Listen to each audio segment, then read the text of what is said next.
अब हम देखते हैं कि अगर हम एक पैरेलल प्लेट कैपेसिटर के बीच का जो वॉल्यूम है उसे एक डाइलेक्ट्रिक से फिल कर दें तो हमारे कैपेसिटेंस पे क्या फर्क पड़ेगा।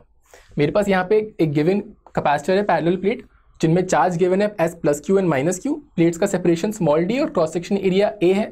ऐसे में मेरा ओरिजिनल जो कैपेसिटेंस है that is given by c naught equals to epsilon naught a by d. जब मैं यहाँ पे एक डाइलेक्ट्रिक को फिल कर देता हूँ तो मैं जानता हूँ यहाँ पे एक फील्ड एग्जिस्ट करता है given by e naught equals to sigma by epsilon naught, और सिग्मा यहाँ पे क्यू बाय ए ही है। इस इलेक्ट्रिक फील्ड ई नॉट के कारण कुछ चार्ज इंड्यूस होंगे डाइलेक्ट्रिक में, वो कुछ इस तरह से इंड्यूस हो जाएंगे। राइट एंड पे पॉजिटिव चार्जेस प्लस क्यू और लेफ्ट एंड पे negative charges minus Q P. इन इंड्यूस चार्जेस के कारण एक इंड्यूस इलेक्ट्रिक फील्ड भी आएगा ईपी कुछ इस डायरेक्शन में, एंड जो नेट इलेक्ट्रिक फील्ड होगा बिटवीन द टू प्लेट्स वो ई से डिनोट किया है और वो कुछ इस डायरेक्शन में ही रहने वाला है। अब मुझे अगर यहाँ कैपेसिटेंस में इंटरेस्ट है तो कैपेसिटेंस के लिए मुझे यहाँ चाहिए होगा इन दो प्लेट्स पे चार्ज जो कि मुझे पता है और इनके बीच में पोटेंशियल डिफरेंस। पोटेंशियल डिफरेंस के लिए मुझे यहाँ पे जो नेट इलेक्ट्रिक फील्ड एग्जिस्ट करता है बिटवीन द टू प्लेट्स वो निकालना पड़ेगा। नेट इलेक्ट्रिक फील्ड यहाँ पे ई है एंड उसकी वैल्यू हम जानते हैं that will be given by the original electric field E not divide by के, जहाँ पे के होगा dielectric constant of the dielectric जिसको हमने यहाँ पे इंसर्ट किया है। अब मुझे यहाँ इलेक्ट्रिक फील्ड पता है, मैं इसको रीराइट कर सकता हूँ as e naught is equal to sigma by epsilon naught और सिग्मा यहाँ पे क्यू बाय ए है। तो मुझे इलेक्ट्रिक फील्ड की वैल्यू पता है, मैं यहाँ से पोटेंशियल डिफरेंस निकाल सकता हूँ between the two plates that is nothing but the electric field times the distance between the two plates small d, और मुझे पोटेंशियल डिफरेंस के लिए कुछ इस तरह से एक्सप्रेशन मिल जाएगा। और यहाँ से मैं कैपेसिटेंस लिख सकता हूँ as nothing but charge on the two plates by potential difference between them, जिसको अगर मैं इवैल्यूएट करूँ तो मुझे इसकी वैल्यू मिलती है। मैं यहाँ पे इसको आइडेंटिफाई कर सकता हूँ epsilon naught a by d is nothing but c naught, and hence मेरा जो कैपेसिटेंस है that is k times the original capacitance.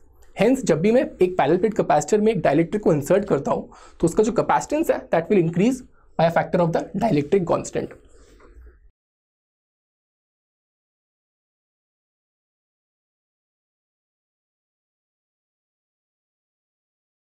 अब हम कोशिश करते हैं इंड्यूस्ड चार्ज जो यहाँ पे था प्लस क्यूपी और माइनस क्यूपी इसका मैग्नीट्यूड इवैल्यूएट करने की।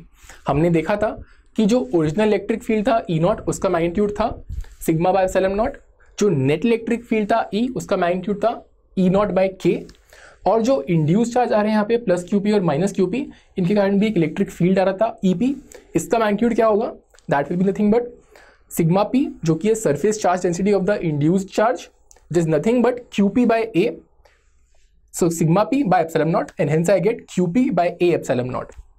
यहाँ से मुझे एक रिलेशन मिलता है between all these three electric fields E not E और field due to the induce electric charge E P, जिसको मैं लिख सकता हूँ कि net electric field E is equal to E not minus E P.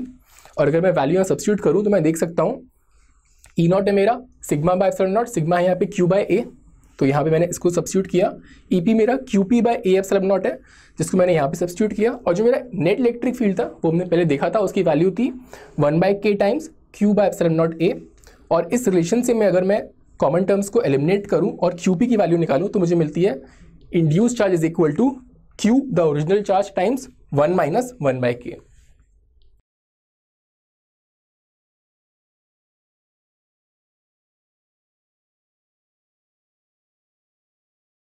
अब हमारे पास यहाँ पे एक कॉम्बिनेशन ऑफ डाइलेक्ट्रिक्स है, एक नहीं बल्कि दो डाइलेक्ट्रिक्स है यहाँ पे। एक डाइलेक्ट्रिक स्लैब का डाइलेक्ट्रिक कांस्टेंट K1 है और उसकी विड्थ यहाँ पे d/2 है, और एक डाइलेक्ट्रिक स्लैब का डाइलेक्ट्रिक कांस्टेंट यहाँ पे K2 है और उसकी विड्थ यहाँ अगेन d/2 है, जहाँ पे जो स्मॉल d है that is the separation between the two plates of my capacitor.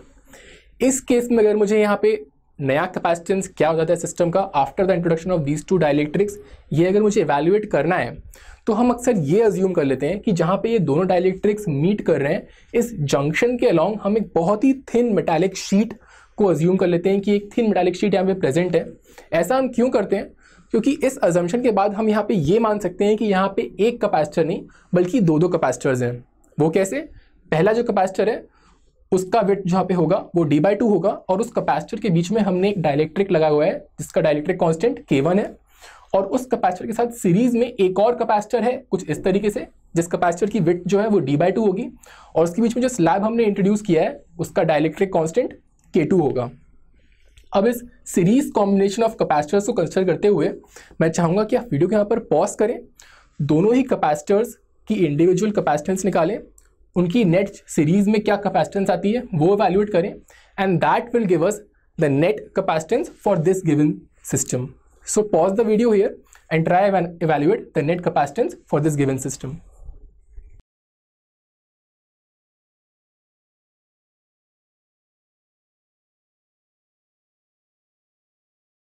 तो हमारे यहाँ पे जो पहला कैपेसिटर था जिसको अगर C1 मान लें, इसकी capacitance will be given by C1 equals to, यहाँ पे डाइलेक्ट्रिक कांस्टेंट था K1, so K1 times epsilon naught A by D/2 जो कि उसका प्लेट सेपरेशन है.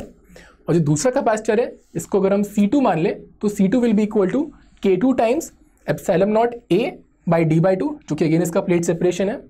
और ये दोनों ही C1 C2 हम यहाँ देख सकते हैं कि एक सीरीज में प्लेस्ड है, तो जो इक्विवेलेंट कैपेसिटेंस होगा that will be given by 1/C equivalent is equal to 1/C1 plus 1/C2. यहाँ से मुझे C इक्विवेलेंट मिलता है C1 C2 upon C1 plus C2.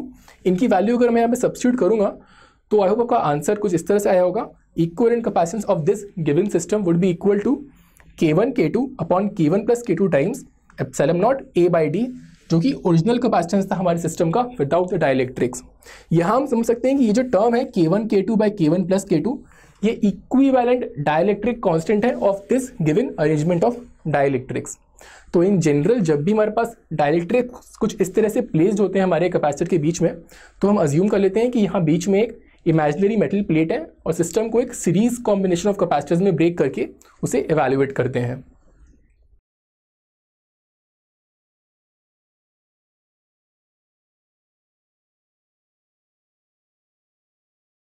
इस केस में हमारे पास एक डिफरेंट कॉम्बिनेशन ऑफ डाइलेक्ट्रिक्स है.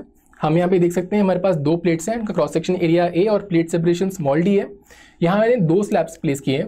पहला जो स्लैब है उसका डाइलेक्ट्रिक कांस्टेंट K1 है और वो 1/3 क्रॉस सेक्शन एरिया कवर कर रहा है इन दो प्लेट्स के बीच में. दूसरा जो स्लैब है वो पहले स्लैब के नीचे है और उसका डाइलेक्ट्रिक कांस्टेंट K2 है और वो बचा हुआ 2/3 एरिया कवर कर रहा है बिटवीन दीज टू प्लेट्स. इस केस में हम अपने कैपेसिटर को अज्यूम करते हैं कि ये एक नहीं बल्कि दो कैपेसिटर्स हैं जिनको पैरेलल कॉम्बिनेशन में रखा गया है. पहला जो कैपेसिटर है वो उसे हम ये मान सकते हैं इतना कैपेसिटर जिसका क्रॉस सेक्शन एरिया A/3 होगा, उसको अगर हम C1 माने तो C1 की वैल्यू होगी K1 टाइम्स जो डाइलेक्ट्रिक स्लैब है उसका डाइलेक्ट्रिक कांस्टेंट यहाँ पे K1 है, तो K1 times epsilon not A/3 इसका cross section area upon D. दूसरा जो कैपेसिटर है यहाँ पे उसको अगर हम C2 मान ले तो उस C2 के लिए कैपेसिटेंस होगी K2 times epsilon not 2A/3 जो इसका क्रॉस सेक्शन एरिया होगा अपॉन स्मॉल d. विड्थ यहाँ पे दोनों के लिए सेम रहेगी. और ये दोनों ही कैपेसिटर्स क्योंकि यहाँ पे पैरेलल प्लेस किए गए हैं तो उनका जो इक्विवेलेंट कैपेसिटेंस होगा that will be equal to C1 plus C2. और इसको अगर मैं एवेल्युएट करूँ तो मेरा इक्विवेलेंट कैपेसिटेंस आता है K1/3 plus 2K2/3 times epsilon not A/D. ये हमारा ओरिजिनल कैपेसिटेंस था and hence this factor actually works as the effective dielectric constant of this given combination of dielectrics.